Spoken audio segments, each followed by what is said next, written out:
So in a perfect world, and I'll say that because I am guilty of this sometimes, but for all of us, it is a whole 24-hour cycle. So it's not just what you do right before bed, but even what you do throughout your day.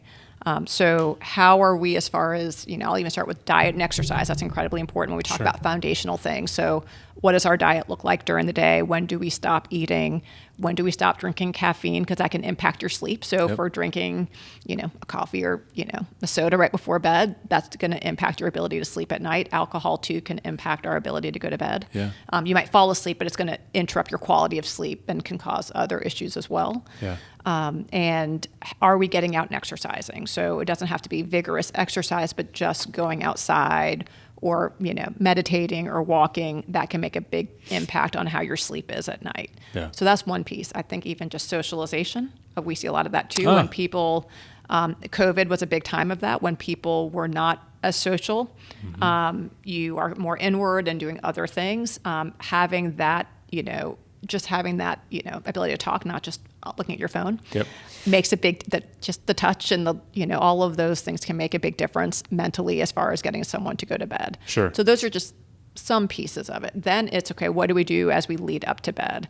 I put an alert on my phone. So I actually have a dimming function an hour before I want to go to bed to tell me, it's my hint to say, put my phone away. Okay. So, I have it on my settings to say, okay, now there's an orange light on. That means put it down and start my bedtime routine. Yep.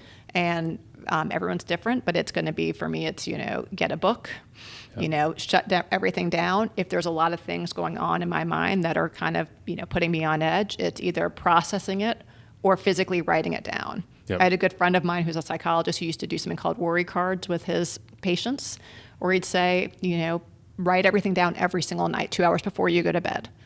Everything that's on your mind, so almost like your to-do list, and what you're going to do about it. Wow. He's like, when you're done with it, either throw it away, put it in a box, put it in your mental box, whatever you want to do with it. But it's so that when I'm fully awake, I know what's on my mind. I know what my plan is for the next day, so that when you lay in bed, it doesn't start coming at you either before you go to bed or 2 a.m. Yeah.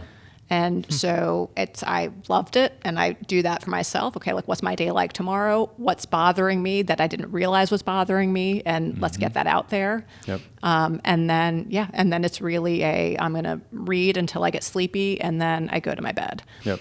But really, it's how do we just reduce stimulation? So it would be getting off our phones, getting off, social media, TV, all of that in that 30 minutes to an hour before you want to go to bed. Yep. And really, your bed should just be your place to get ready for sleep. Yep. And if you can't, it would be getting up and going somewhere else. Yep. For me personally, the clock is my enemy at night, so I do not look at a clock.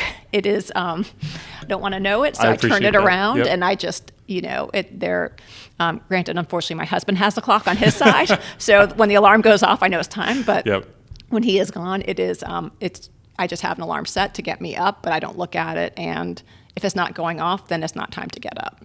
Got it. And then temperature matters. So having a cooler environment when you go to bed at night, because you do get naturally a little bit warmer as you go to bed. So not having it too warm definitely can help you get ready. Turning off as many lights as you can in your room. You want it as pitch black as you can. Blackout curtains can help a lot for people if they are sensitive. Sound machines can also be helpful for some if you're in a louder environment. Me too. But I think it's just reducing as much of that stimulation as you can, and really, it's really to train your brain to say, okay, we got to start winding down to get ready for bed.